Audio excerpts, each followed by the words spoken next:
Bonjour Romain, merci beaucoup d'avoir accepté mon interview. Merci à toi pour l'invitation. Est-ce que peut-être je peux te demander de commencer par te présenter brièvement, c'est-à-dire toi, ton parcours, ce que tu fais maintenant? Oui, alors je m'appelle Romain Espinosa, donc je suis chargé de recherche au CNRS. Donc pour celles et ceux qui ne connaissent pas trop les subtilités, c'est des postes entièrement recherche dans l'enseignement supérieur. Voilà, donc à la base, j'ai fait Sciences Po à Paris, campus franco-allemand. J'ai enchaîné sur un master avec Polytechnique et l'ENSAE en économie et politique publique. J'ai fait ma thèse à Assas, à Paris 2, en économie et droit. Et ensuite, je suis rentré au CNRS après un postdoc. Et là, ça fait déjà 3 ans que je suis rentré au CNRS. Ok, merci beaucoup. Tu es au CNRS depuis 3 ans, tu disais. Donc, tu m'as dit que tu dois avoir quand même un peu de recherche derrière toi, pas mal d'articles d'écrits et plein de choses à raconter. Est-ce que tu peux peut-être nous dire un peu sur quoi portent tes recherches? Oui, avec plaisir.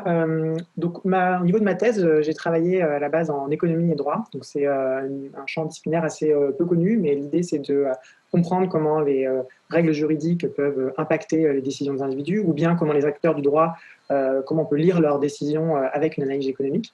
Donc, j'ai fait ma thèse là-dessus, pas mal orientée sur les prud'hommes. J'ai une série de travaux sur les prud'hommes, essayer de comprendre le processus de décision, mais également la carte judiciaire, voilà, avec ma co-auteure Claudine Desrieux.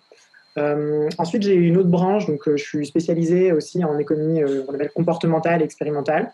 Donc j'ai 2 travaux sur tout ce qui est redistribution et biais cognitifs.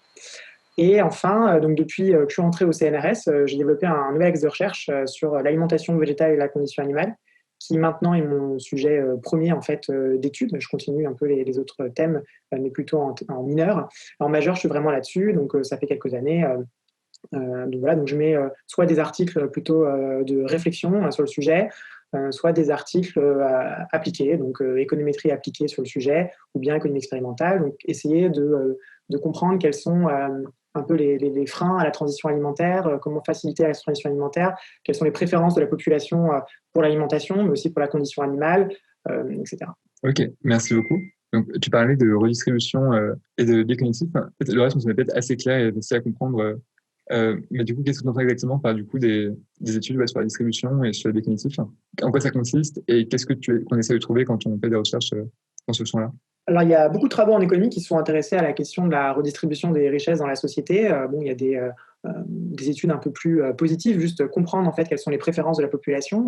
Est-ce que la population a plutôt des préférences égalitaristes, donc tout le monde reçoit au final le même montant d'argent, plutôt des revendications libérales voire libertaires, chacun garde son argent, ou bien ce qu'on appelle aussi du sociolibéralisme, à savoir on a des mécanismes correctifs, mais globalement les gens gardent l'argent qu'ils ont gagné. Donc voilà, donc ça c'est une branche assez importante, comprendre les principes de redistribution, les principes de justice dans la population.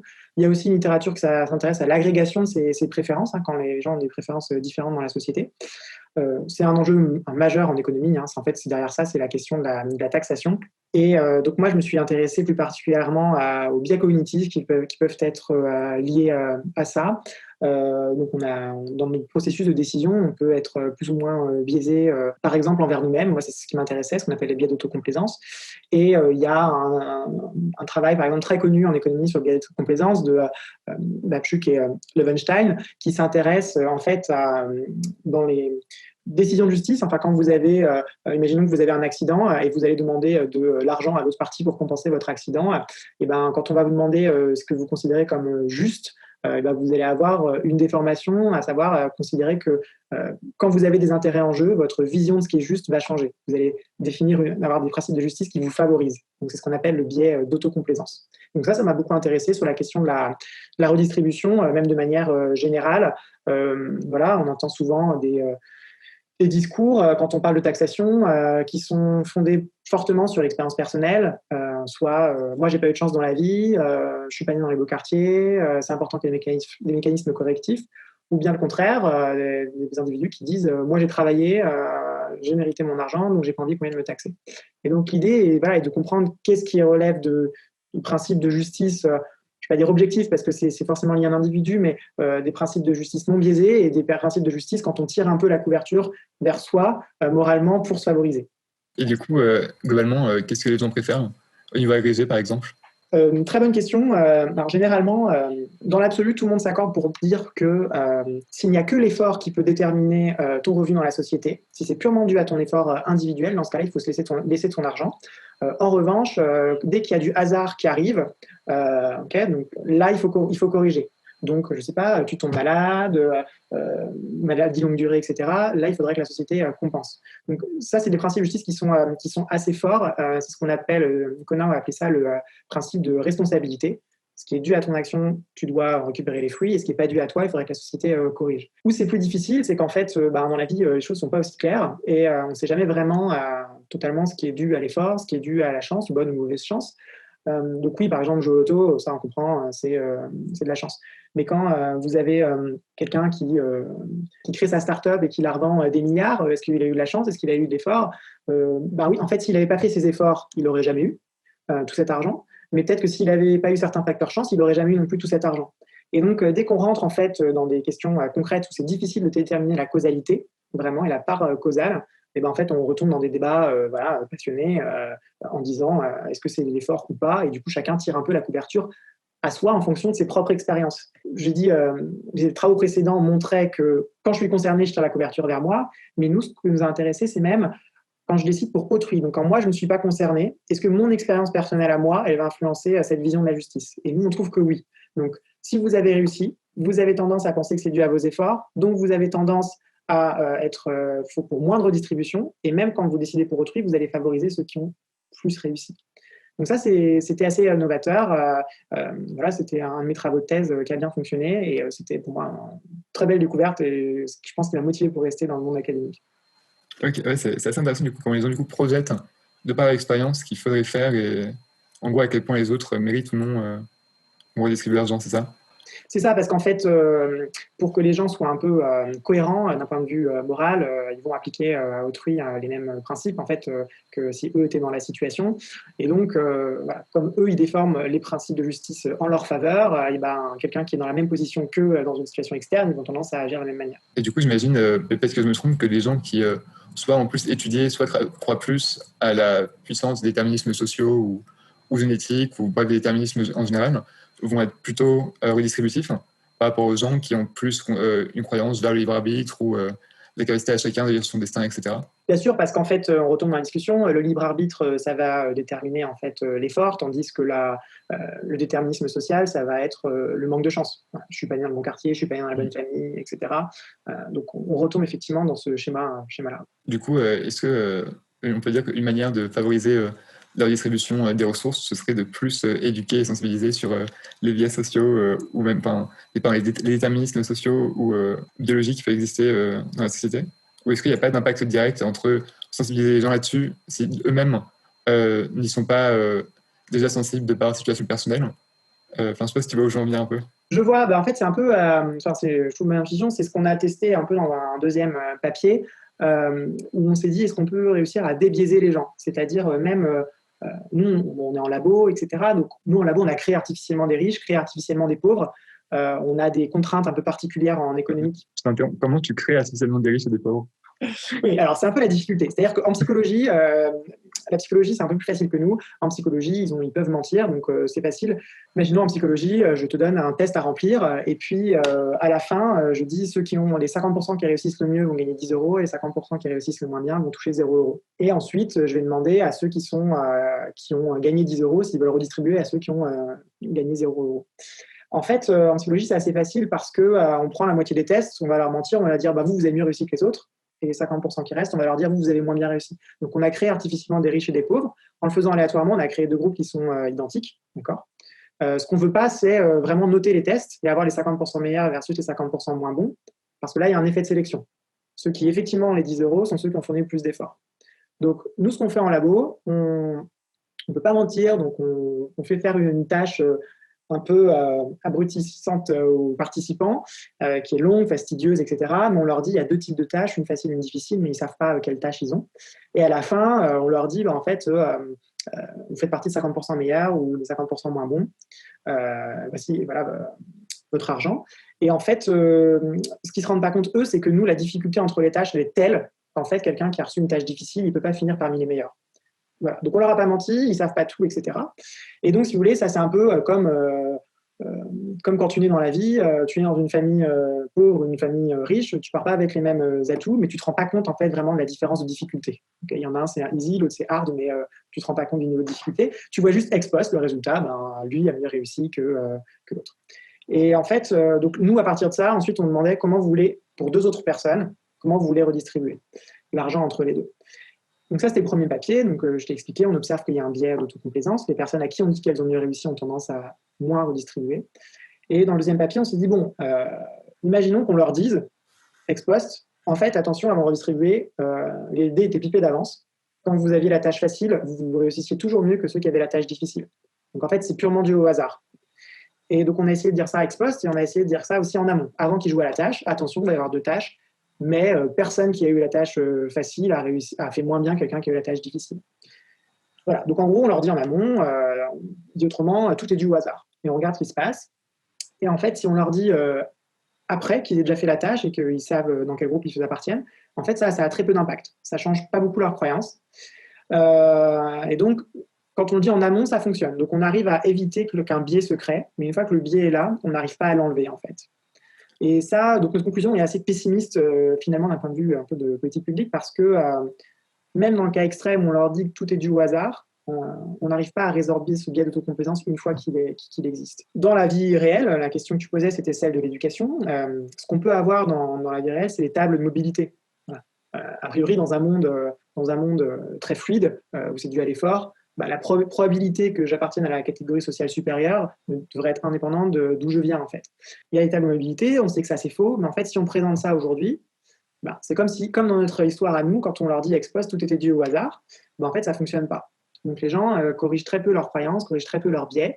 Donc ça, c'est assez pessimiste pour nous, pour le débat public, parce qu'on n'arrive pas à débiaiser les gens. Du coup, est-ce qu'une conclusion peut-être aussi en termes de politique publique, c'est de se dire que là, il y aurait peut-être une opportunité, ce serait vraiment très tôt, dès l'école primaire peut-être, d'essayer de sensibiliser sur l'effet au hasard, ou c'est déjà trop tard à ce moment-là, ou bien c'est pas efficace parce que les enfants sont moins sensibles à ça ou... Alors c'est possible. Idéalement, il faudrait le tester empiriquement, ce que bien sûr. Mais il me semble que les enfants sont quand même très sensibles au principe de justice.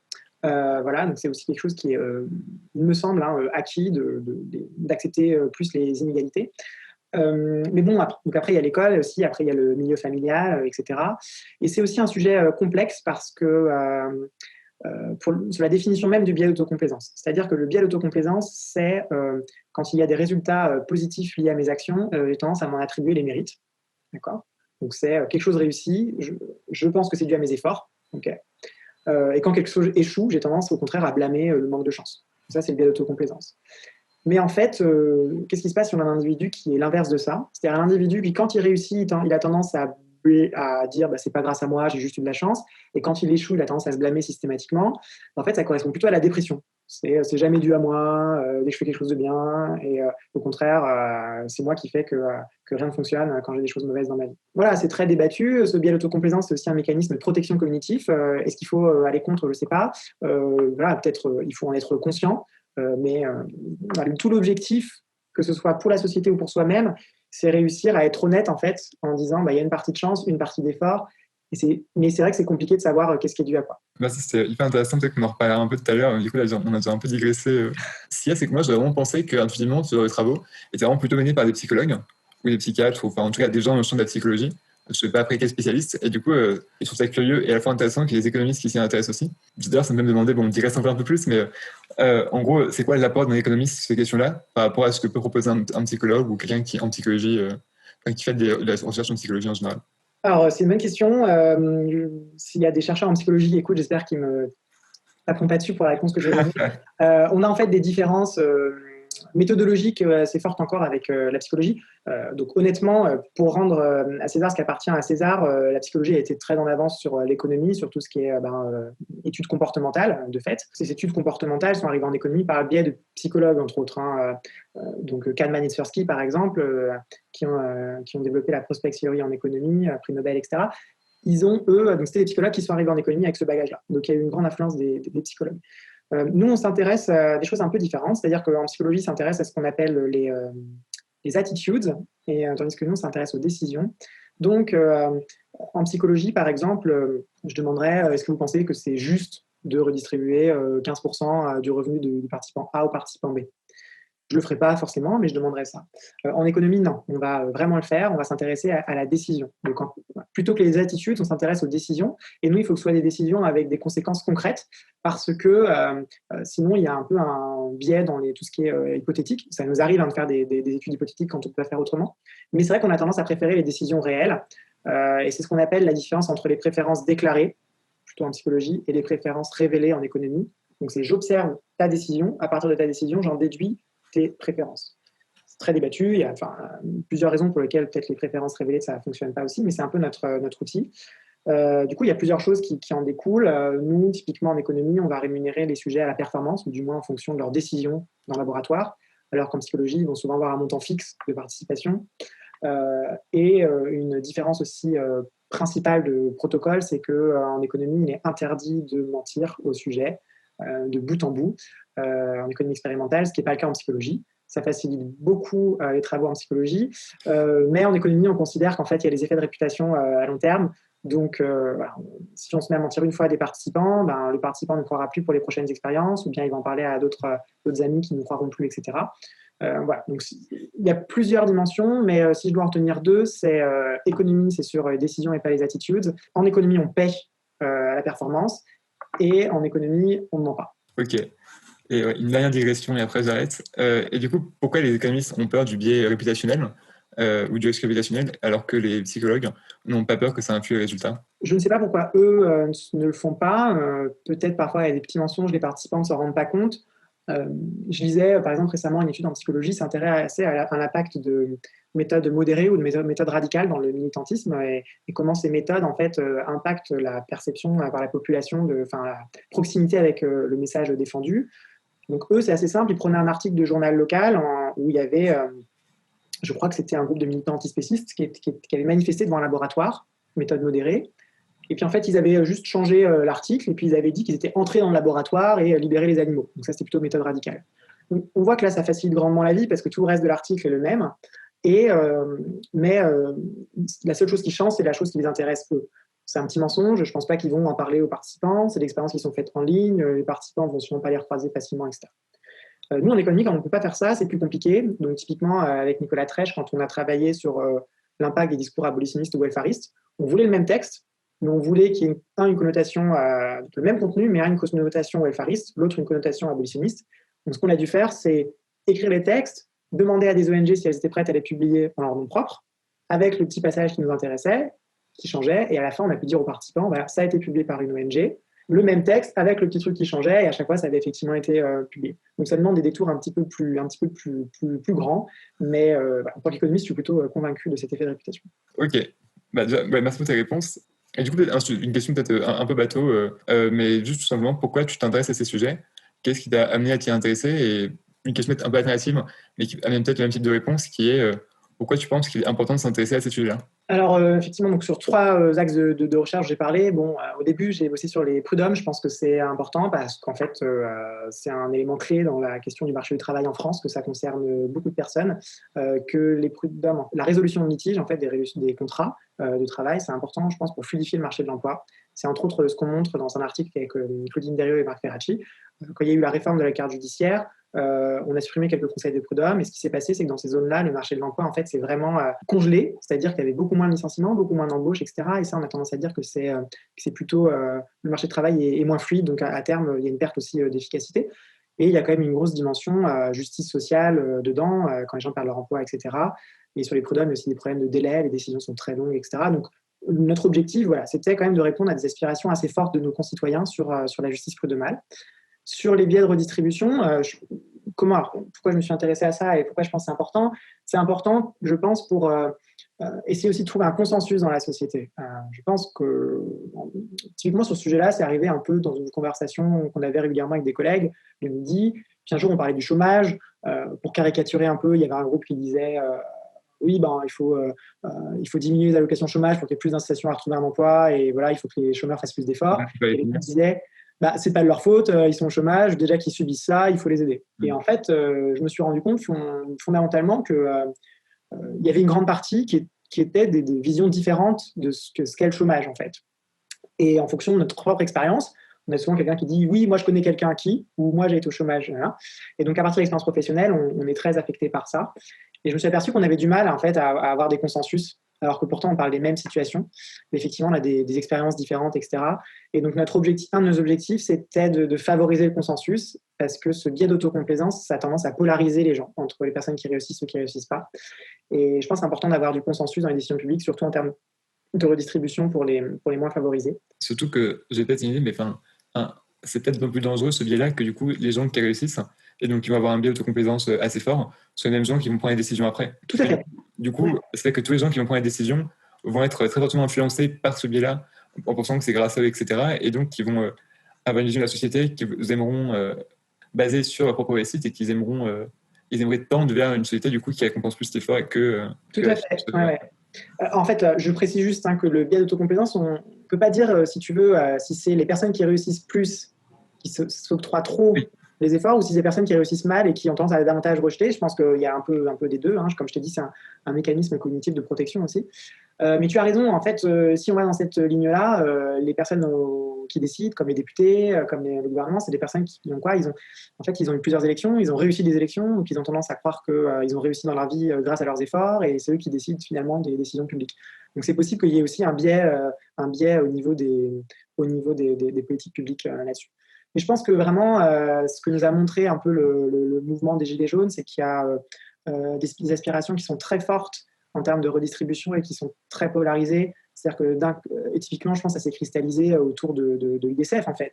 On a vraiment c'était un peu pour les Gilets jaunes, peut-être un des péchés de Macron, et on a eu un peu un dialogue de sourds autour de l'ISF, et c'est toujours un sujet un peu tendu. Voilà, donc la question, c'est comment est-ce qu'on arrive à créer du consensus autour de ça ? Et une des pistes, c'était d'explorer, d'essayer de faire disparaître ce biais.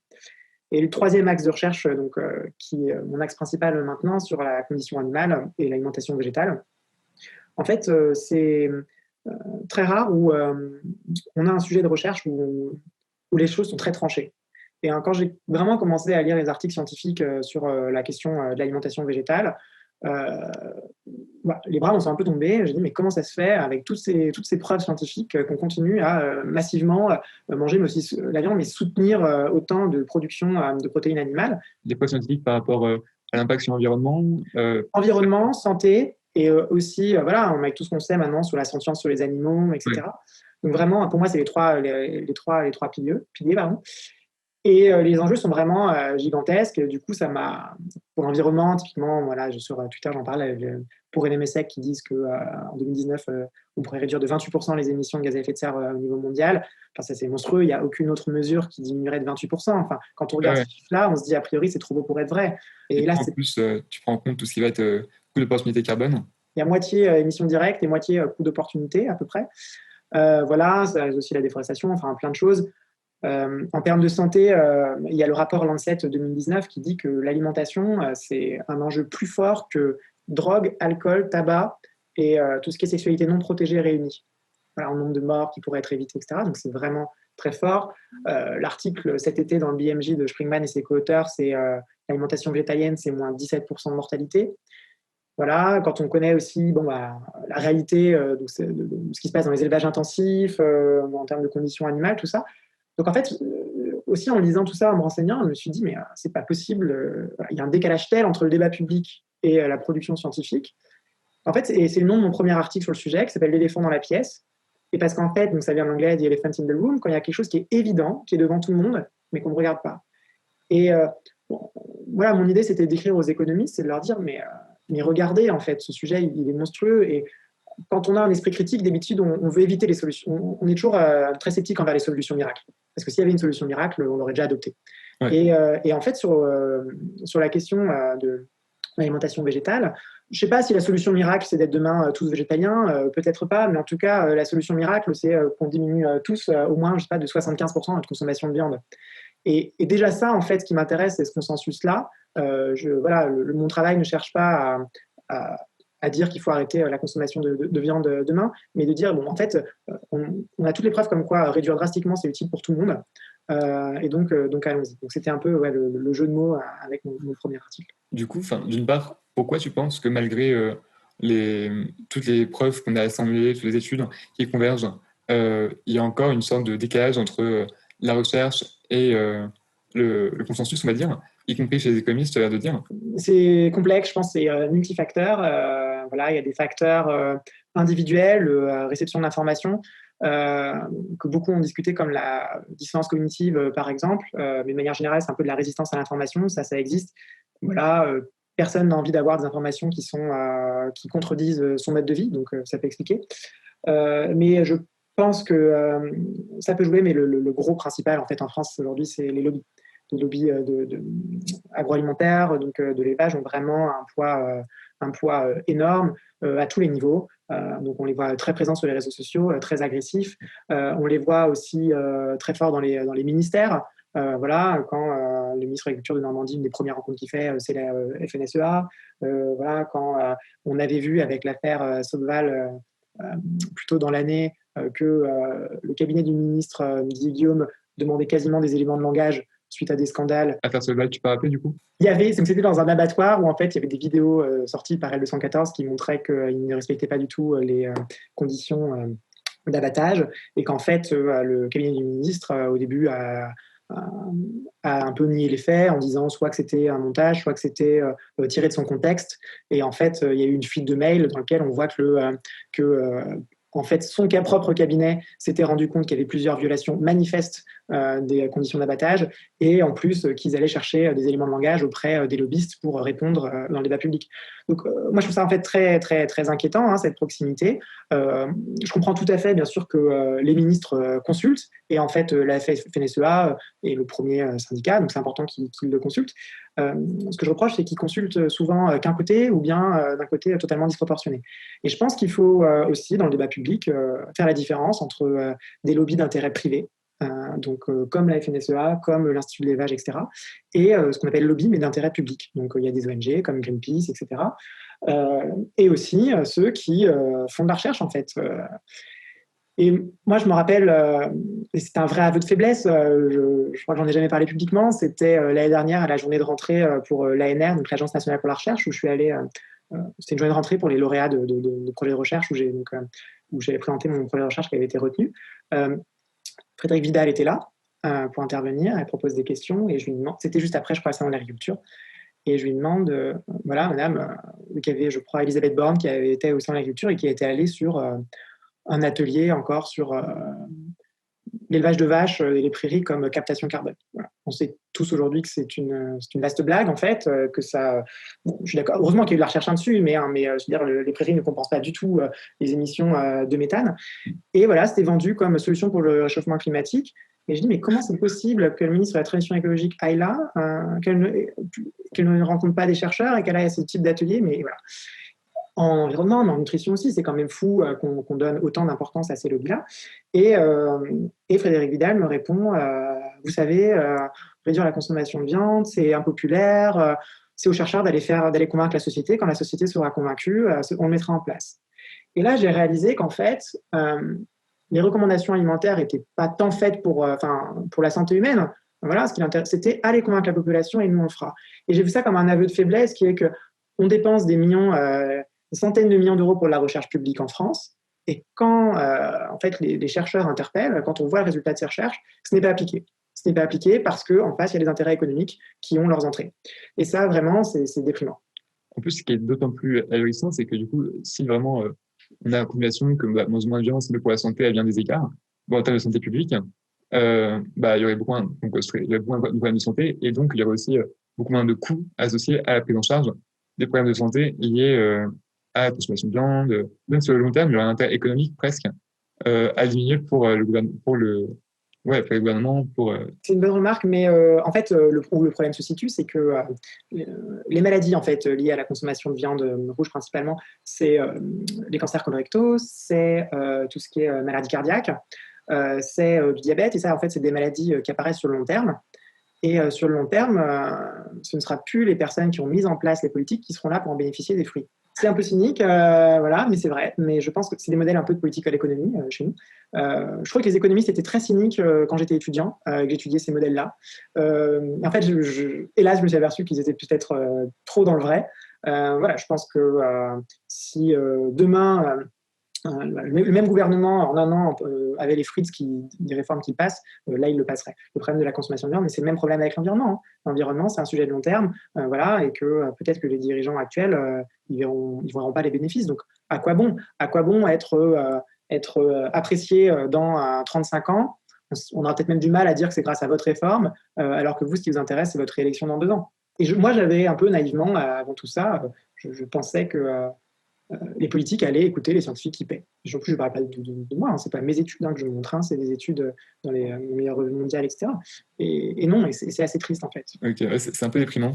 Là, tu as donné un bon exemple de la manière dont ça traduisait le pouvoir des lobbies sur les pouvoirs publics. Est-ce que tu as d'autres exemples pour montrer, par rapport notamment au champ de l'économie que tu connais bien, comment concrètement les lobbies en arrivent à pouvoir faire en sorte qu'en dépit des études qui existent, il n'y ait pas plus d'économistes qui s'intéressent à ces questions-là, et surtout il n'y ait pas plus d'économistes qui s'intéressent à la végétalisation de l'alimentation aujourd'hui.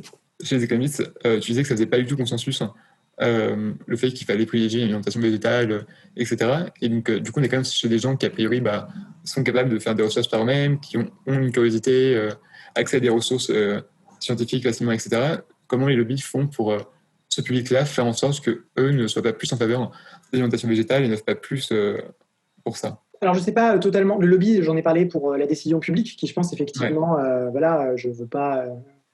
Moi-même, je ne veux pas être complotiste, et là, c'est un peu les conclusions sur lesquelles je suis arrivé. J'ai pris l'exemple de Sobeval pour le cabinet ministériel qui, pour moi, a été criant. Il y a aussi la démission de Nicolas Hulot avec le lobby de la chasse. Lui-même dit je démissionne parce que j'en peux plus, les lobbyistes sont là partout. Voilà. Donc, c'est quand même assez documenté. En ce qui concerne la recherche, je pense que les économistes ne se sont pas intéressés beaucoup à la question, aussi parce que c'est des gens comme tout le monde. Donc, je m'explique, c'est que il y a une prise de conscience dans la société sur le sujet. C'est normal que les économistes s'intéressent aussi à cette question. Je vois qu'en psychologie, les psychologues sont intéressés à la question de la consommation de viande un peu plus tôt que nous. Ils ont peut-être quand même 15 ans, 10, 15, non, au moins peut-être bien 15 ans d'avance sur nous. Donc voilà, donc on est un peu arrivé en retard en économie sur la question. C'est vrai qu'en économie, on a eu une approche qui était très anthropocentrée.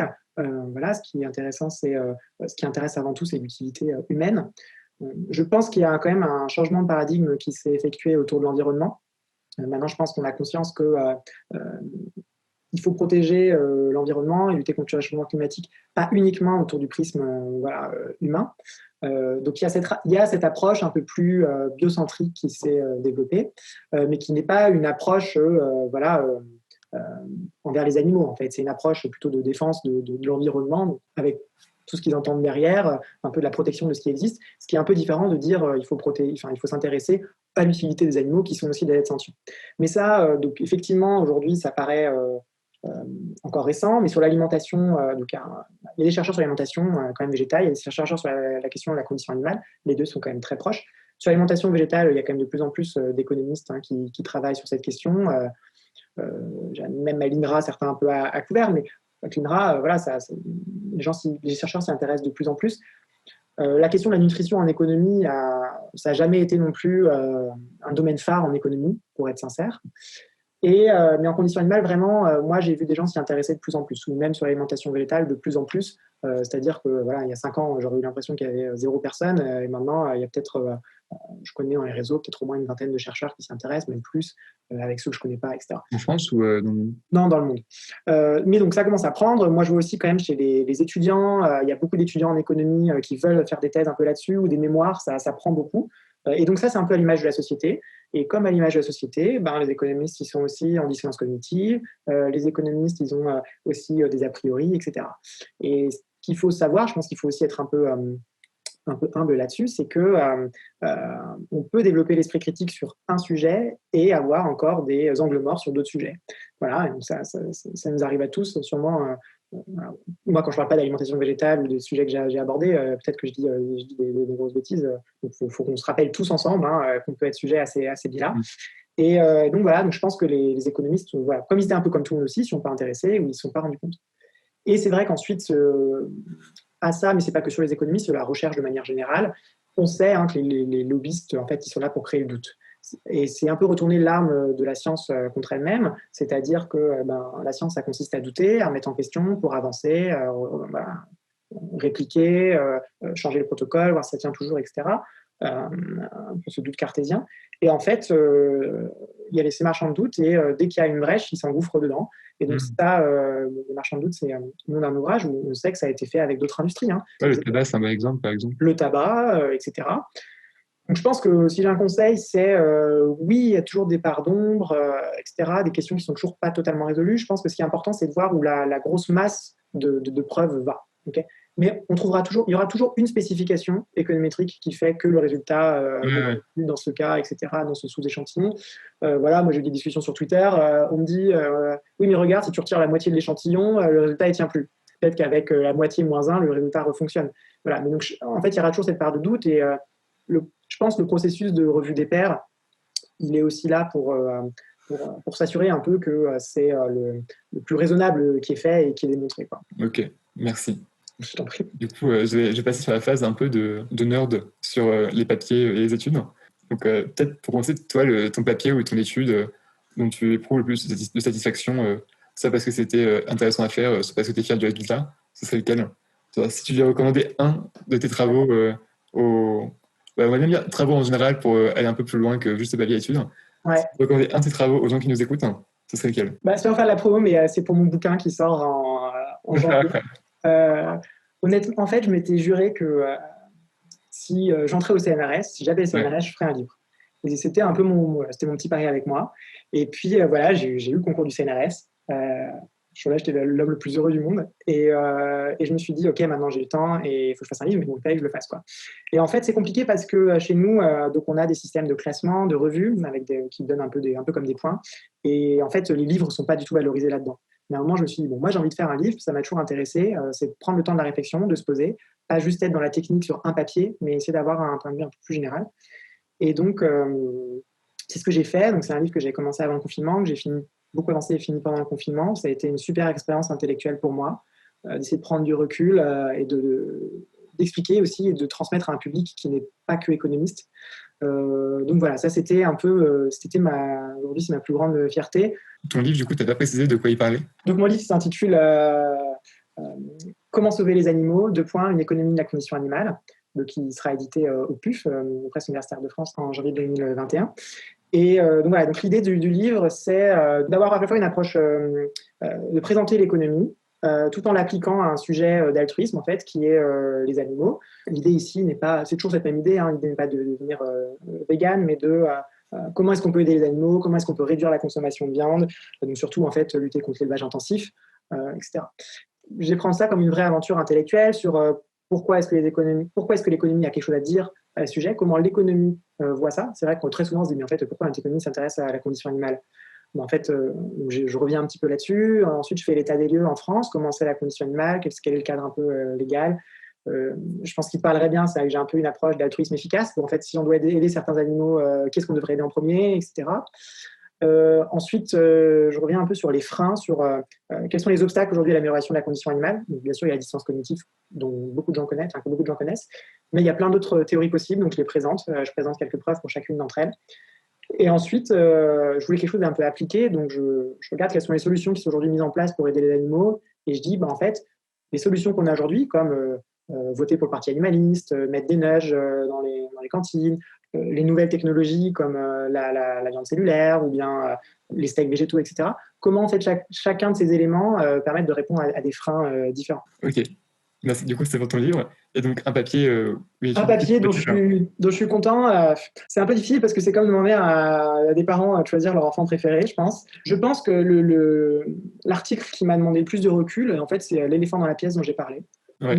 Où j'ai pris mon pied parce qu'en fait, j'ai pas été dans la technique. J'ai essayé de prendre du recul sur ce que je fais habituellement et ce que fait la discipline, d'avoir un regard critique sur la discipline, etc. Donc ça, c'était passionnant. J'ai eu un éditeur sur cet article qui était très exigeant, donc ça m'a beaucoup apporté.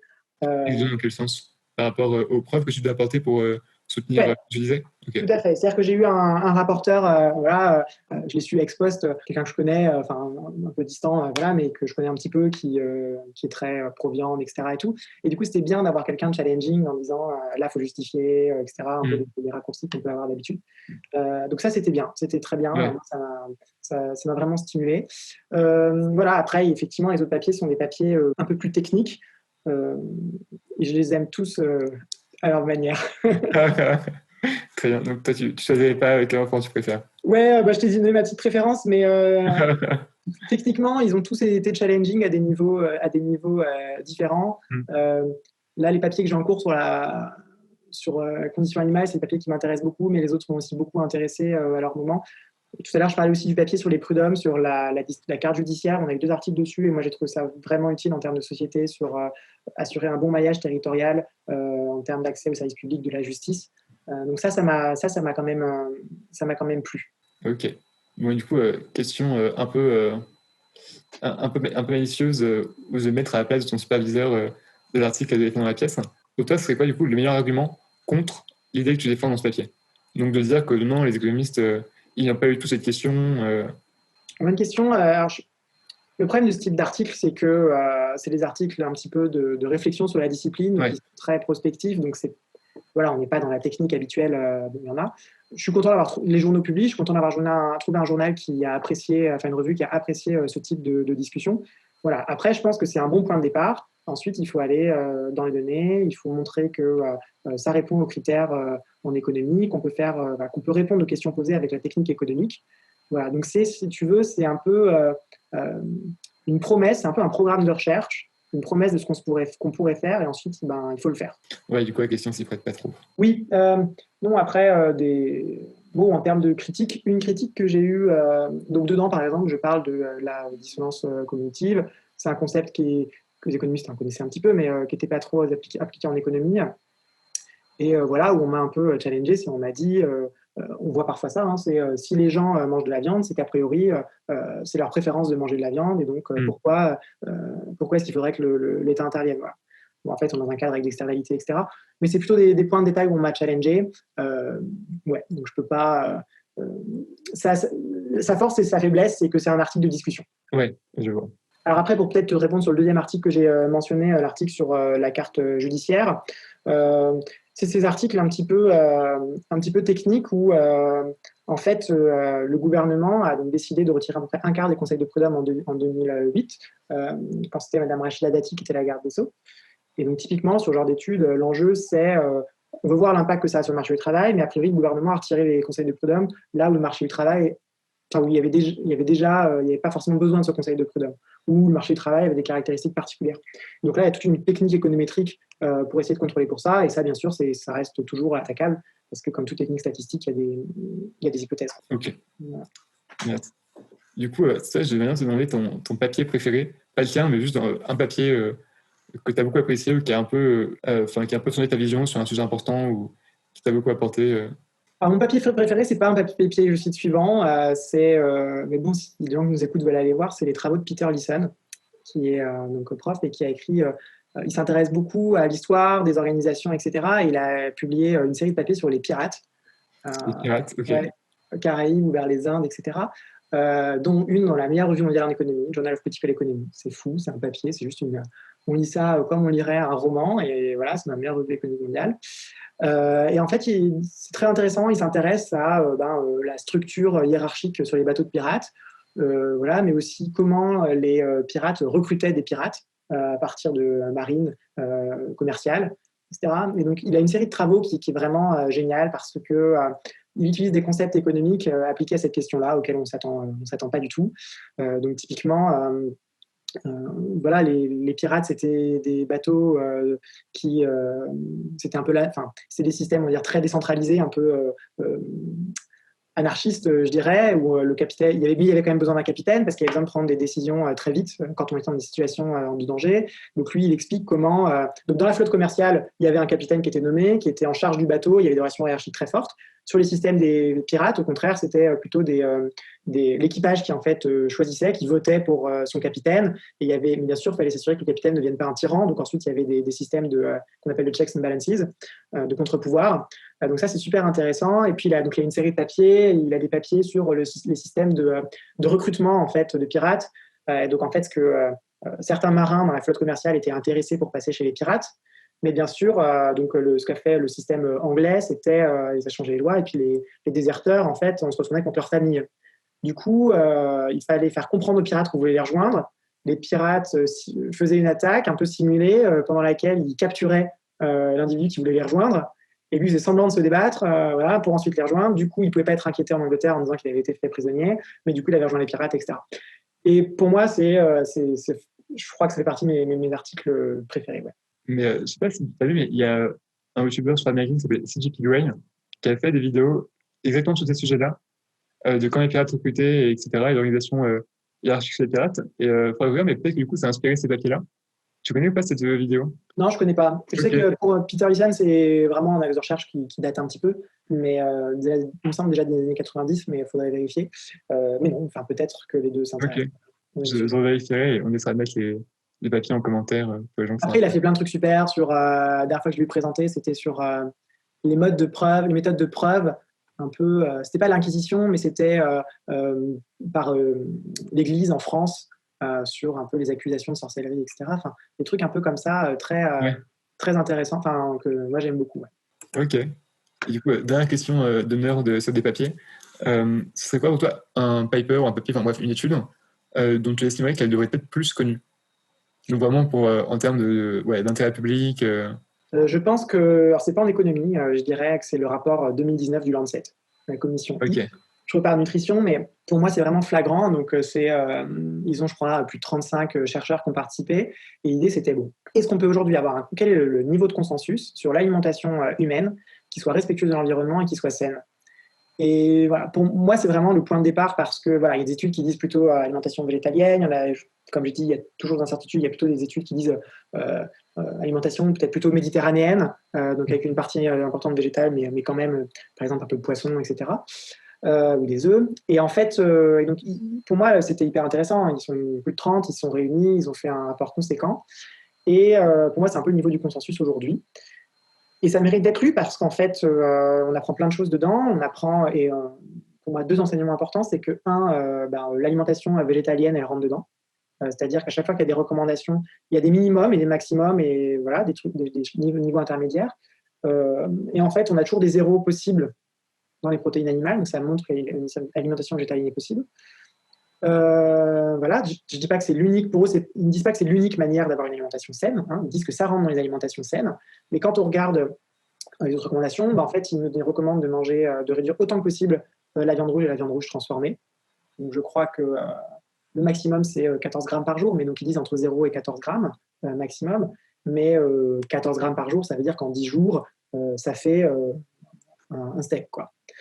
Un gros steak, quand même. Oui, voilà. Mais je crois que c'était un peu le chiffre qui avait été dans les médias. C'était une semaine, en gros, un steak par semaine ou tous les 10 jours.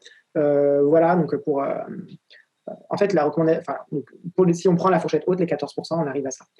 Et en fait, ça, c'est important parce que déjà, si on arrive à avoir ça dans nos propres recommandations nutritionnelles, c'est là où je dis qu'on est en retard. On n'y est pas du tout, là.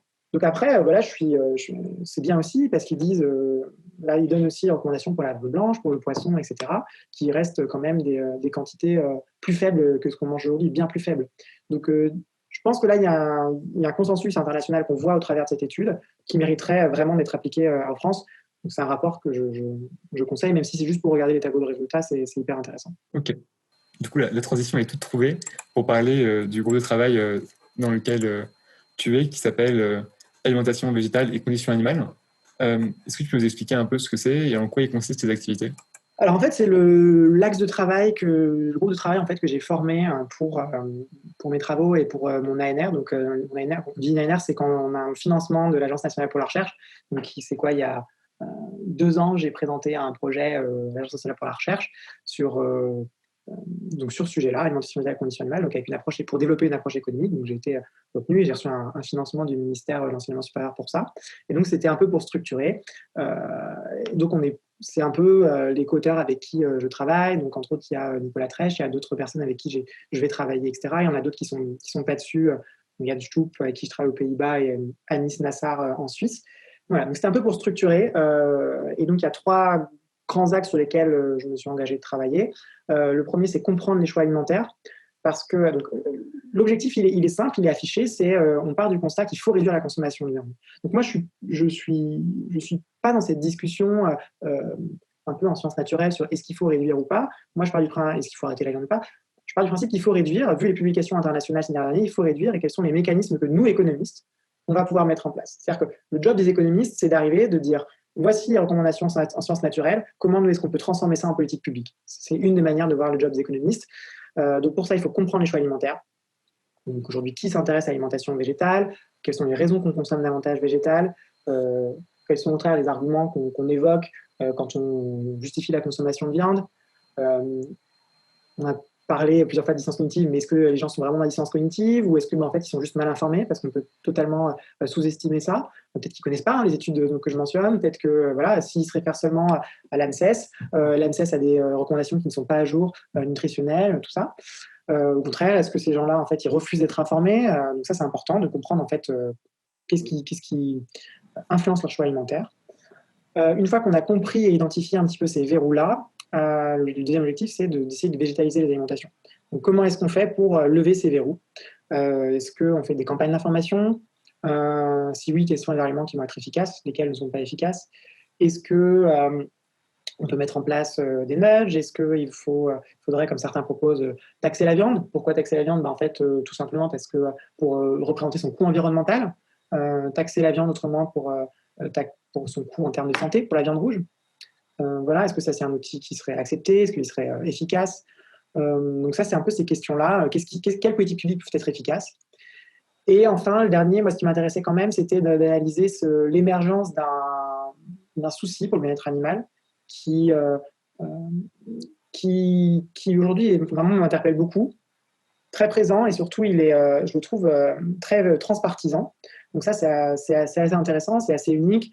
Voilà, sur certains aspects, ça me rappelle les discussions un peu sur l'Union européenne, où il y avait des pour et des contre dans chaque parti, mais on ne trouvait pas forcément de représentation politique, jusqu'à ce que ce soit un peu accaparé par un débat centre-extrême. Mais voilà, on pense par exemple à la gauche, il y avait la gauche chevènement qui était anti-Europe, etc. Il y avait une droite aussi, pas extrême droite, mais même une droite un peu souverainiste, etc. Et aujourd'hui, je vois que dans chaque parti politique, il y a des défenseurs vraiment du lobby de l'élevage très fort, et aussi plutôt des défenseurs des animaux. Donc ça m'intéresse. Donc quelles sont les dynamiques sociales en fait là-dessus? Quelle est aujourd'hui l'évolution des préférences? Où est-ce qu'on en est? Où est-ce qu'on peut avoir un consensus? Comment, par exemple, le vote animaliste va changer le vote politique? Comment ça va devenir un enjeu? Qu'est-ce que le parti animaliste apporte? Qui est-ce qui vote le parti animaliste? Des choses comme ça. J'ai pas totalement eu le temps de m'intéresser à ça encore, mais le projet, entre autres 20 mesures, était quand même en partie là-dedans. Et du coup, je reviens sur ton point numéro 2. En gros, qu'est-ce que l'approche plus efficace pour végétaliser, etc. Est-ce que du coup, tu connais un peu les travaux de Animal Charity Evaluators et du Sentience Institute, qui sont 2 organisations qui émanent un peu du réseau Action Efficace et qui s'intéressent précisément à ces questions-là? Oui, en fait, j'ai l'impression que les altruistes efficaces, c'est des économistes qui s'ignorent, parce que voilà, il y a cette recherche d'efficacité dans l'amélioration du bien-être collectif, et c'est l'obsession ça des économistes. Donc voilà. Donc non, je connais, je regarde d'un très bon œil. Je trouve ça très bien en fait d'évaluer sur qui on donne, qu'est-ce qui est le plus efficace, etc. Et je trouve que ce qui a été très drôle là-dedans, c'est un peu les résultats où, quand on donne directement de l'argent, finalement, ça peut être plus efficace que les politiques publiques ou passer par des ONG, etc. Et ça, moi, c'était aussi un petit coup de pied aux économistes en disant regardez, vous faites plein de choses, mais finalement, donner de l'argent, c'est peut-être ce qui est plus efficace directement. Donc voilà, donc je connais, je regarde ça d'un très bon œil, et effectivement, c'est intéressant. Ouais. Et est-ce que tu trouves une sorte de convergence entre les résultats suggérés par les études que tu mènes et se présenter par Animal Charity Evaluators ou Funalytics En gros, est-ce que vous trouvez un peu la même conclusion sur ce qui semble être efficace? Bonne question. En fait, on a quand même des approches qui sont potentiellement différentes. Mhm. Moi, je lis beaucoup ce qu'ils font, c'est très intéressant, mais encore une fois, c'est pas forcément les mêmes méthodes, donc les résultats sont pas directement transposables. Voilà, Funalytics, je crois que par exemple, c'est pas toujours peer-reviewed, il y a pas mal de trucs un peu en psychologie. Je t'ai expliqué tout à l'heure les différences, etc. Donc oui, après, on a un peu tendance, c'est vrai, en économie, comme on a tous un peu nos propres méthodes, on va dire, il faut qu'on reproduise les résultats avec nos méthodes pour être sûr de la validité. Mais oui, il y a plein de trucs, genre entre autres des études de phonétiques que j'utilise dans mon livre qui me paraissent quand même sérieuses. Je suis allé lire ce qu'ils ont fait, etc. Ils ont fait un gros saut quand même qualitatif, je trouve. Maintenant, ils font des trucs vraiment très bien. Donc oui, après, aujourd'hui, moi, ce que je dis de toute façon, mon sentiment, c'est qu'il n'y a pas de recette miracle. Comme je t'ai dit, je pense qu'il y a plusieurs freins et les solutions répondent à des freins différents et potentiellement à des publics différents. Mhm. Donc, il ne faut pas faut peut-être pas s'adresser de la même manière quand on parle de réduction de viande à quelqu'un qui est déjà un peu flexitarien convaincu ou de quelqu'un qui continue à manger de la viande tous les jours, de quelqu'un, voilà. Ce qu'on essaie par exemple avec EdgeTube de faire, c'est certaines personnes sont en licence cognitive, d'autres non, donc peut-être qu'il faut avoir des stratégies de communication différentes pour ces individus. Voilà, parce que comme ils partent de situations différentes, il faut des communications différentes pour les amener, etc. Donc je ne suis pas pour une solution pour tout le monde, je suis pour la diversité des méthodes, enfin voilà, je suis un peu prudent là-dessus. Quoi. Bah, de toute façon, je crois que c'est aussi un peu la conclusion auquel ils arrivent, Tout à fait. Animal Calculators. Enfin, d'ailleurs, au départ, ils avaient beaucoup trop appuyé sur certains types d'actions, et après, en revenant des études, ils se sont rendus compte que c'était pas si efficace que ça, et depuis, ils sont un peu pareils, ouais, donc pas du tout l'air de fonctionner, donc... En fait, là-dessus, on est sur un monde d'incertitude, c'est-à-dire qu'on a plusieurs outils avec des efficacités dont on ne sait pas. Et en fait, c'est comme si on gérait un portefeuille d'actions. Ce qu'on veut, c'est finalement, on optimise avec deux paramètres. Quel est l'impact? On veut créer une sorte de portefeuille d'actions avec l'impact moyen le plus fort et le risque le plus faible. Voilà. Donc, c'est exactement le même raisonnement. Et donc, ce qu'il faut faire dans ces cas-là, quand on a de l'incertitude, c'est investir dans des actions différentes. Comme ça, les risques se compensent en partie. Ça marche. Tu vas passer pour un noyau capitaliste avec cette métaphore, mais... Mais non, mais je veux dire, il y a des statistiques très intéressants. Non, bien sûr. Et du coup, on vient à une question que je vais te poser depuis un moment.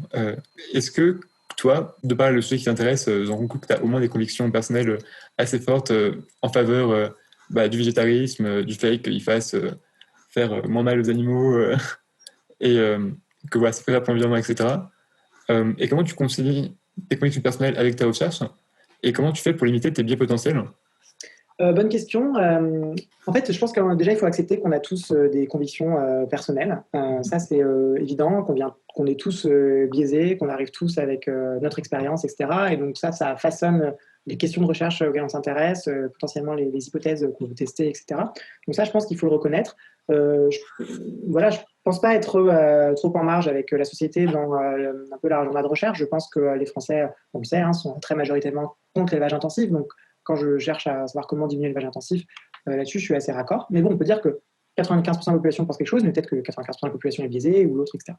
Donc, je pense quand même donc en science aussi, mais ça, c'est une question qui se pose pour tout. C'est-à-dire que moi, j'avais une co-auteure, Anne Boring, qui était à Sciences Po et qui, elle, travaillait en gender studies, fait des très bons travaux dessus.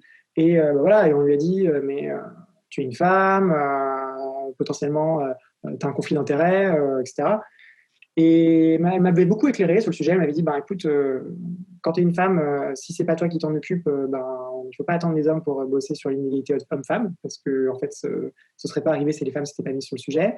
En plus, elle étant femme, elle a peut-être une meilleure connaissance des discriminations que vivaient les femmes sur le marché de l'emploi, etc. Et tout.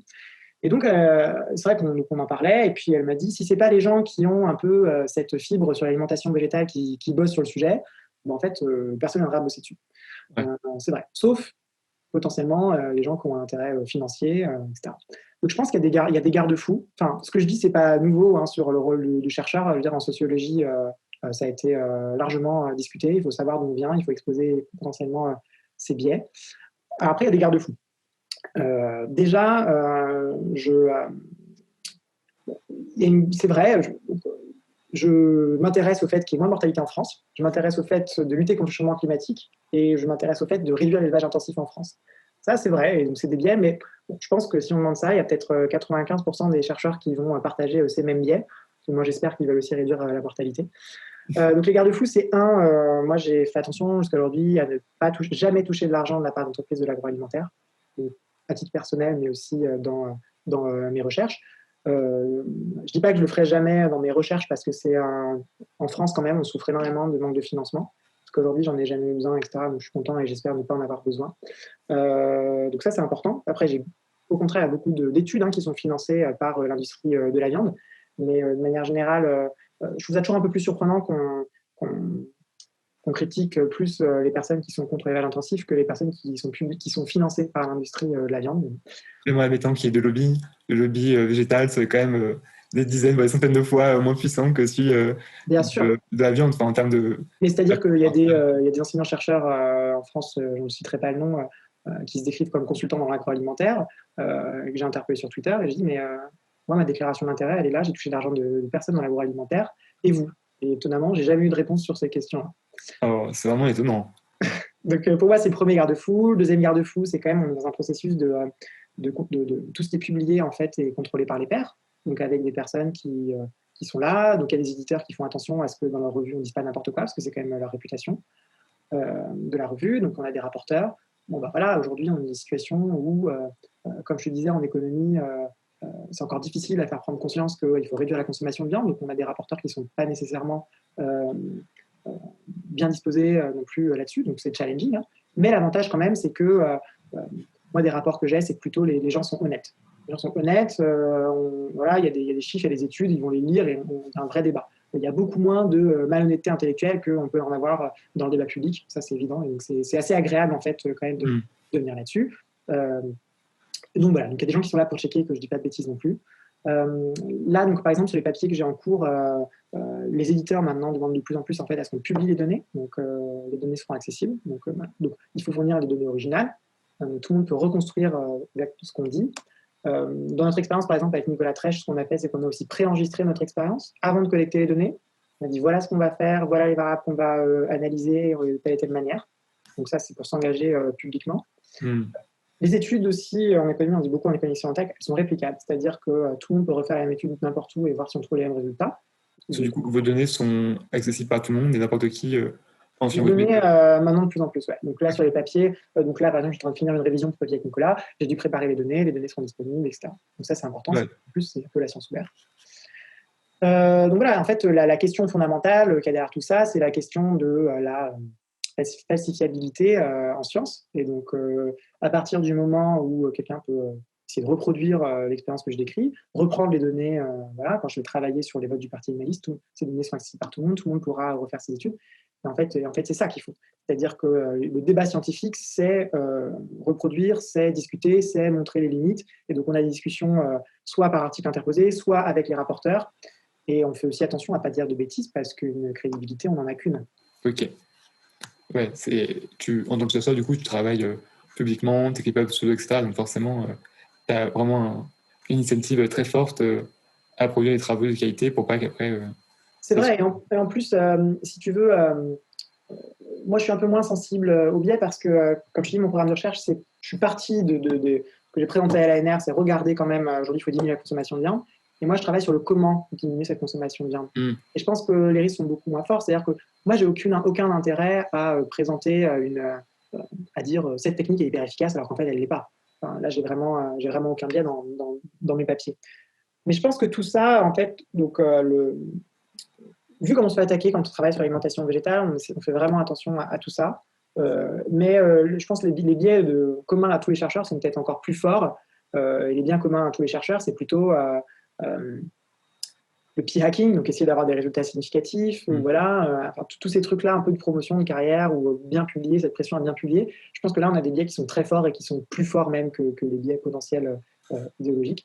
Mais c'est vrai que, voilà, et je rappelle encore une fois, regardons dans les experts ou dans les travaux qui financent. Et ça, étonnamment, c'est souvent... on reprocherait si c'était financé par l'alimentation végétale, mais on ne reproche jamais quand c'est financé par l'industrie de la viande. Ouais. C'est ces deux poids, deux mesures qui est embêtant, voilà, je trouve. C'est clair que si tu faisais une étude financée par Alison 14, par exemple, tu aurais tout le monde qui te tomberait dessus, etc. Alors, quand c'est financé par Interbel, bon, les gens ne sont pas plus... Tout à fait, et je partage ton constat. Aux États-Unis, ils sont beaucoup plus souples là-dessus parce que le financement privé est beaucoup mieux accepté, en fait. Euh, voilà, donc je peux le comprendre. Après, voilà, c'est pas dans notre culture. Voilà. Moi, je me sens pas tout à fait à l'aise quand je lis des études financées par l'industrie de la viande. Après, un des gros avantages qui peut, moi, peut-être peut faire changer la balance, c'est bon, il y a plusieurs mécanismes. Parfois, il y a dans les universités, il y a des fondations. Donc, en fait, les chercheurs obtiennent des financements des fondations et pas des financeurs directement. Donc, ça diminue quand même l'impact parce qu'on n'est pas tenu, en fait, auprès du financeur de Il y manière a un directe. intermédiaire qui permet de Ouais, tout à fait. limiter un peu plus le. Ouais. Deuxième chose, en fait, beaucoup en éco-XP, le gros avantage, c'est que maintenant, si on préenregistre, en fait, on rend public avant de collecter les données ce qu'on va faire, comment on va collecter les données, comment on va analyser. Et donc, pour moi, ça pourrait être une vraie révolution en disant, voilà, en fait, comme j'ai tout écrit avant, mon financeur ne peut pas intervenir ensuite sur les résultats pour que je fasse l'économétrie qui me donne l'analyse de données, qui me donne le résultat que je veux pour moi. Et en plus, ça montre que tu n'as pas ajusté ta méthode à tes données pour obtenir les résultats que tu veux, mais vraiment juste, tu avais une méthode qui était claire, efficace, et les données, peu importe ce qu'elles auraient été, elles auraient été traitées de la même manière. Et du coup, il n'y a pas eu de biais d'ajustement. Tout à fait. Donc ça peut limiter l'impact des financeurs en disant, on s'est mis d'accord sur un protocole en amont, okay. Et ensuite, moi, je ne sais pas de faire plaisir à mon financeur pour d'autres financements en trouvant la bonne spécification. Et le financeur ne va pas essayer de me faire pression parce qu'en fait, on s'est engagé publiquement. Donc ça, je trouve que ça peut être un outil qui fait que les financements privés peuvent être plus crédibles. Et est-ce que le financeur ne peut pas te dire, par exemple, une fois que ton étude est prête, que ses résultats sont par exemple totalement à l'encontre de ce qu'il souhaitait, se dire non, au final, tu ne publies pas ouais, ton argent, mais tu ne publies pas ça. Alors, ça dépend effectivement des accords. Moi, j'en ai pas, mais ça peut être avec des accords que tu fasses avec ton financeur qui peut avoir le dernier mot sur la publication ou non, ou bien on peut s'engager à publier. Mais au moins, si tu veux, dans ces préenregistrements qui sont rendus nécessairement publics, tu vois qui n'a pas publié, qui s'est engagé et qui ne l'a pas fait. Donc, à terme, c'est possible de faire des analyses aussi sur ce biais de publication, sur tous les gens qui ont proposé des projets. On pense estimer ça et finalement, je ne publie pas. Bon, on s'imagine que les résultats n'étaient pas ceux qui les favorisaient, quoi. Ouais, ça va vraiment être une excellente technique pour limiter pas mal de biais et de critiques qu'on fait parfois à la recherche. Le fait d'enregistrer en avant ta méthodologie, c'est très répandu ou c'est... Alors, c'est des discussions qui sont encore, je dirais pas naissantes, mais qu'on a de plus en plus en économie expérimentale, mais ça met un peu de temps à changer. Voilà. Je pense que ça va venir parce que moi, j'y vois beaucoup d'avantages. Ça demande un peu plus de travail, mais j'y vois beaucoup, beaucoup d'avantages. Voilà, mais ça change un peu la manière dont les gens avaient l'habitude de travailler. C'est-à-dire que le problème du préenregistrement, c'est que, imagine tout s'est pas passé comme prévu, ou bien imagine quand tu as les données, tu te rends compte que ce que tu avais proposé, finalement, vu à quoi ressemblent les données, c'était peut-être pas la meilleure manière d'analyser les données, etc. Et tu peux quand même avoir des bonnes raisons pour dévier de ce préenregistrement, ou bien tu découvres d'autres relations que tu n'avais pas anticipées en amont, etc. Et donc ça freine pas mal le chercheur parce qu'ils se sentent vraiment contraints et qu'ils peuvent plus, si tu veux, explorer autant de pistes qu'avant.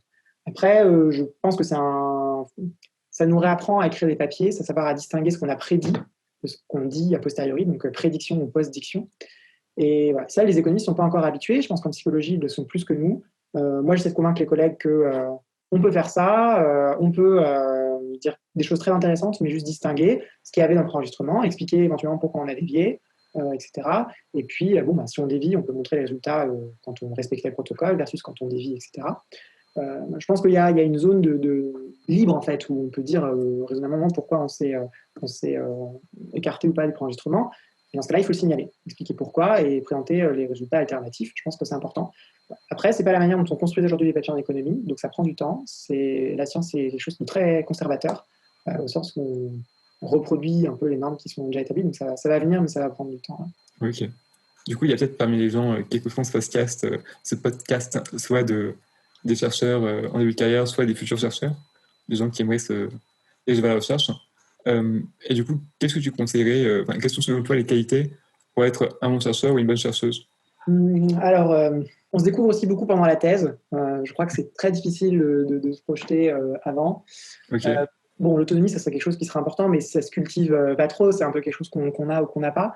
Il y a un bon milieu à trouver. Enfin, c'est un peu les conseils que je donne aux ceux qui veulent s'engager dans les thèses ou qui sont dans les thèses.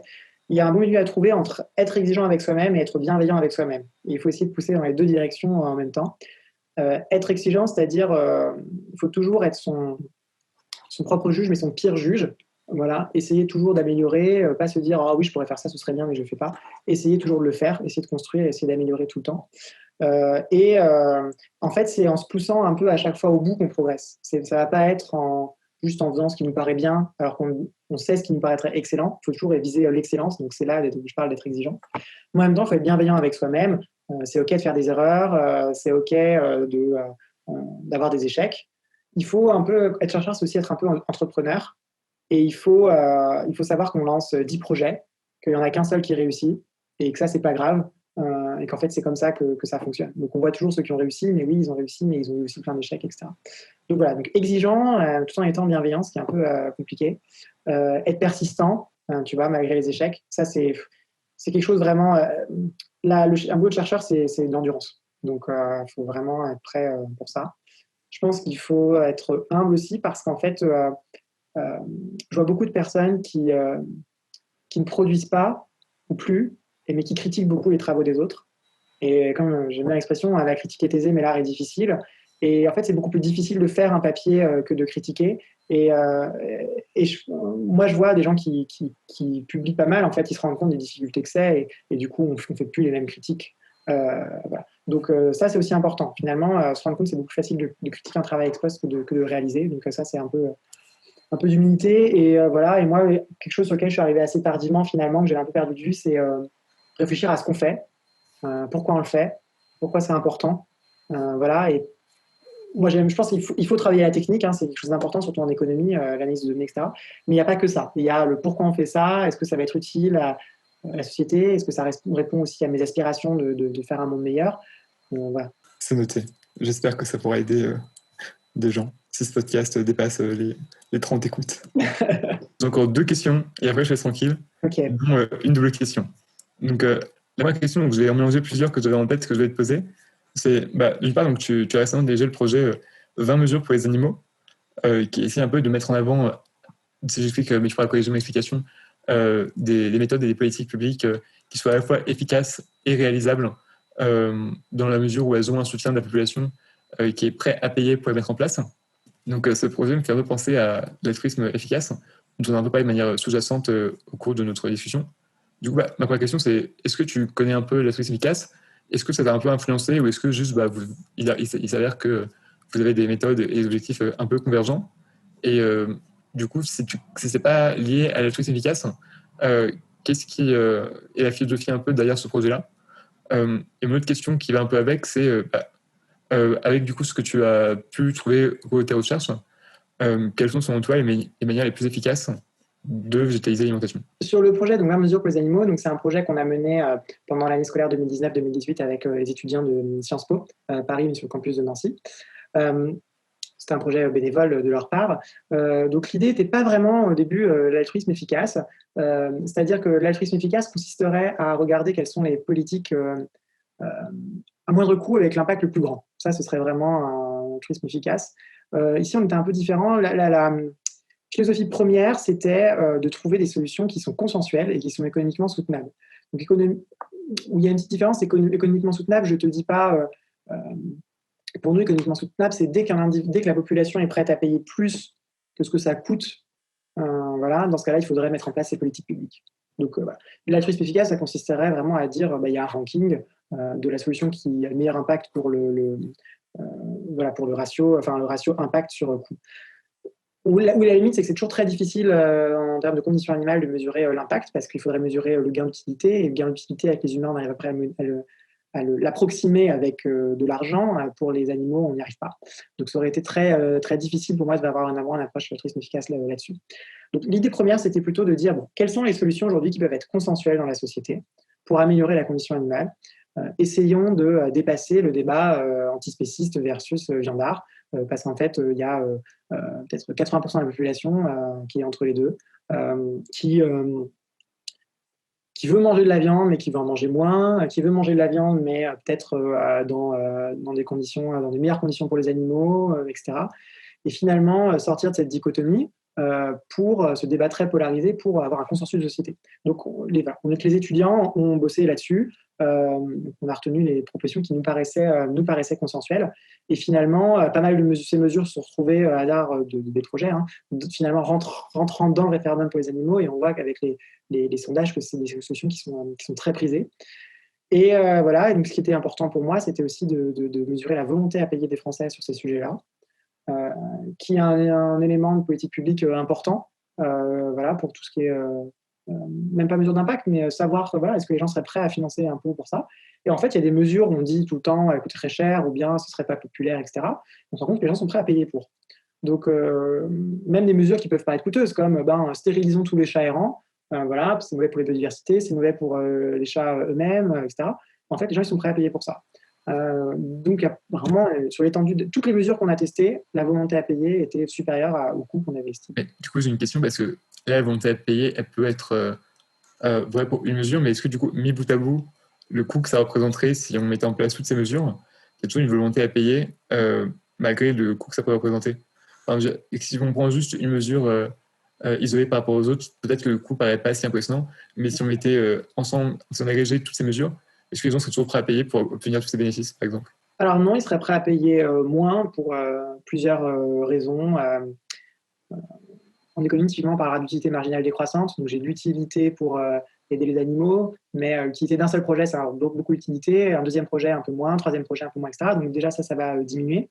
En plus, il y a d'autres problèmes. C'est ce qu'on appelle aussi l'effet de warm glow, qui est je suis très heureux de faire quelque chose pour les animaux, n'importe quoi, et je veux faire un truc. Mais du coup, ça, j'ai cette utilité que je fasse un projet ou 10, mais c'est la même. Ouais.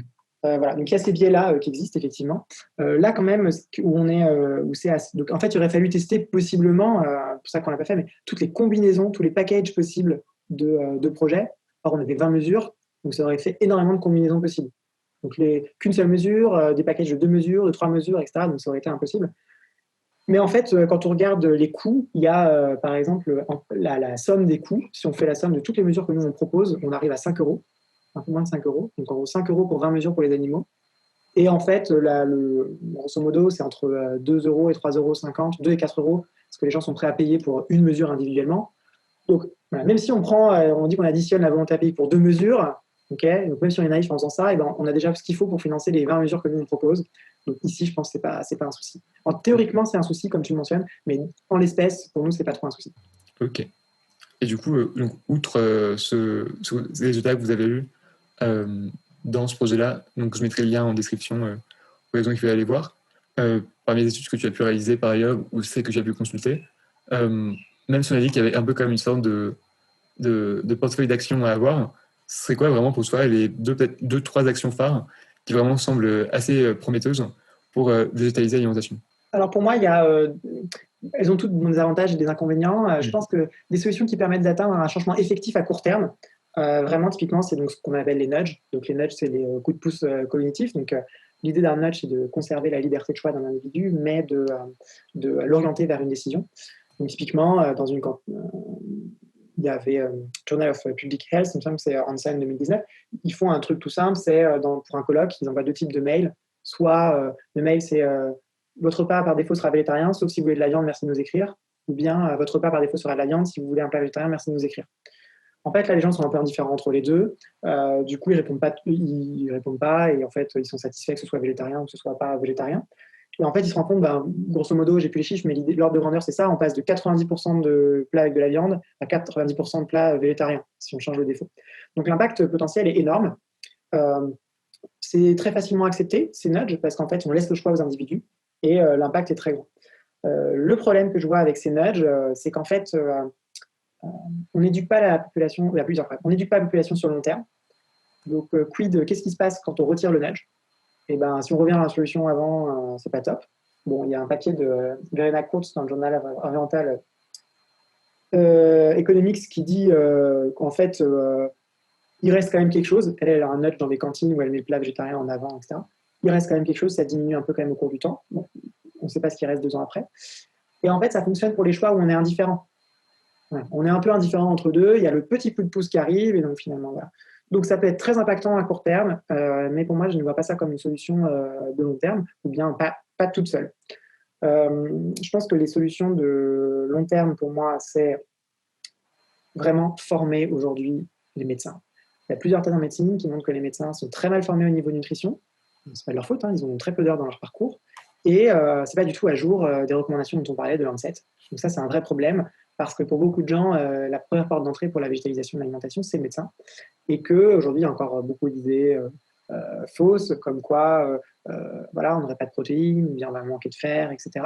Donc, comme il n'y a pas de formation continue, ou très peu, en fait, ils ne peuvent pas se tenir à jour parce qu'ils n'ont pas le temps, parce qu'ils ont des emplois du temps débordés, etc., pour plein de raisons. Et donc, je pense que là, il y aurait un vrai enjeu de politique publique. Le troisième, puis je vais m'arrêter là, je pense qu'il va y aussi avoir des solutions du marché. Savoir, on a des steaks végétaux qui fournissent une qualité gustative de plus en plus élevée, de plus en plus proche en fait à l'expérience de la viande.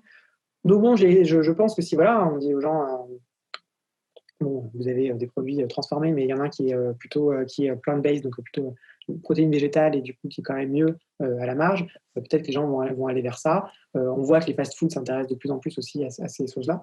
Donc voilà, encore une fois, je dis qu'il y a deux combats. Il y a le combat réduire la part de produits transformés dans l'alimentation, ça je ne dis pas que c'est quelque chose d'important. Et il y a aussi la dimension réduire la consommation de viande. Qui est très prospectif, moi j'en parle un peu dans mon livre, mais je ne suis pas expert là-dessus, c'est tout ce qui va être viande cellulaire. Voilà, je pense qu'il faudra du recul pour vraiment connaître l'impact environnemental. Il faudra du recul pour connaître l'impact en termes de santé. Voilà. Donc, si cette solution fonctionne en termes environnementaux et en termes de santé, ça peut aussi être une solution du marché pour faire changer. Après, la question que ça posera aussi, c'est pour moi l'accompagnement des éleveurs. Aujourd'hui, il y a beaucoup d'éleveurs en France qui vivent très mal. Voilà. Et donc, il y a une réflexion à avoir sur végétalisation de l'alimentation et aussi aide à la reconversion pour ces éleveurs. Voilà. Aujourd'hui, de toute façon, il y a beaucoup d'éleveurs qui ne s'en sortent pas, malgré toutes les subventions. Donc, ces éleveurs-là, en fait, voilà, sur une génique, diminuons la consommation de viande et aidons ces éleveurs à sortir de la pauvreté en faisant des métiers plus efficaces économiquement. Allons-y, ce serait une solution qui serait gagnante pour tout le monde. Ok, merci pour tes réponses. Et du coup, dernière question pour clôturer cette interview. Déjà, merci beaucoup pour ton temps et tes réponses, c'était très intéressant. Du coup, dernière question, ce serait vraiment juste si tu devais conseiller 3 livres à lire aux gens sur les sujets que ce soit, outre ton livre que je ne pourrais conseiller qu'une fois que j'aurais lu, quel autre livre tu conseillerais toi? Un livre un peu pour les économistes, enfin pas les économistes, mais ceux qui veulent s'intéresser à l'économie. Moi, il y a un livre que j'ai lu pendant mes études que j'ai adoré qui s'appelle Freakonomics, Ah oui. de Levitt et Dobna, qui est un livre très bien parce qu'en fait, ça montre que l'économie, c'est une boîte à outils qu'on peut appliquer à plein de choses. Il parle entre autres de la drogue. Moi aussi, j'ai travaillé sur l'économie de la drogue. Donc, ils ont parlé voilà. Donc ça, c'est intéressant. Souvent, les gens se disent, mais comment tu peux faire de l'économie sur la condition animale? Mais en fait, quand tu lis ce type de livre, tu comprends que tu peux faire de l'économie sur tout, vraiment l'économie comme analyse des décisions, etc. Donc ça, c'est un peu ce que je conseille à tous ceux qui veulent un peu lire de l'économie sur la plage, j'ai envie de dire. Ça, c'est un très bon bouquin. Un bouquin qui est aussi très intéressant, c'est L'altruisme efficace de Peter Singer, qui en fait est un très bon livre parce qu'on retrouve beaucoup de raisonnement économique dedans, comme je le disais. Et c'est vrai que Peter Singer, c'est un peu ça parle pas à tout le monde parce que c'est un peu dans ce livre-là un peu de l'altruisme froid qu'on peut avoir. Donc en fait, ce qu'on peut appeler l'empathie cognitive et pas l'empathie émotionnelle. Ça peut faire un peu peur de prime abord, mais en fait, voilà, c'est comment, avec le temps qui nous est imparti, comment avec les ressources qui nous sont imparties, les utiliser au mieux pour améliorer le monde et faire du bien dans le monde. Donc pour moi, c'est mettre la raison au service du bien. Et donc ça, c'est vraiment que c'est un livre que je trouve intéressant. Voilà. Et puis, après, c'est pas un livre, mais c'est plutôt une chaîne YouTube, c'est Cervelle d'oiseau. Ça, c'est un peu plus pour la détente parce que il fait des trucs un peu drôles. Mais moi, j'aime beaucoup. Il y a un énorme travail de recherche scientifique. Je suis toujours surpris de voir des vidéos de si bonne qualité qui expliquent les articles, qui font des résumés de la littérature. Et finalement, voilà, quasi gratuitement, quoi. Voilà, moi, c'est mon job. Mais, voilà. Et donc, voilà, c'est une chaîne YouTube que j'aime beaucoup et que je recommande.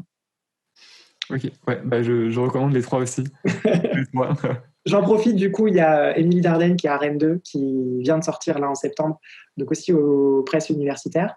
Il y a 3 livres aux presses universitaires de France qui sortent là sur la question animale. Émilie Dardenne, donc, voilà, qui fait un peu un manuel d'introduction aux études animales. Marie-Claude Cagua-Mercelier qui sort un livre sur le langage, comment les animaux sont notre langage. Et il y a Renan Larue qui dirige une encyclopédie de 50 articles, 50 entrées sur, en gros, le véganisme, où ça en est un peu aujourd'hui, quelles sont les réflexions. Donc, c'est 3 lectures animalistes aussi que je recommande. Voilà. Ok, merci beaucoup pour toutes ces suggestions. Je t'en prie. Du coup, pour les gens qui aimeraient suivre un peu ton travail, parce qu'ils t'ont trouvé passionnant, fascinant et vraiment incroyable, donc j'imagine qu'ils peuvent te suivre sur Twitter. Où est-ce qu'ils peuvent te suivre d'autres?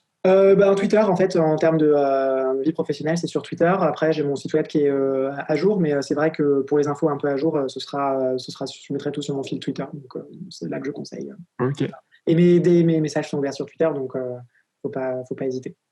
ça marche. Merci beaucoup.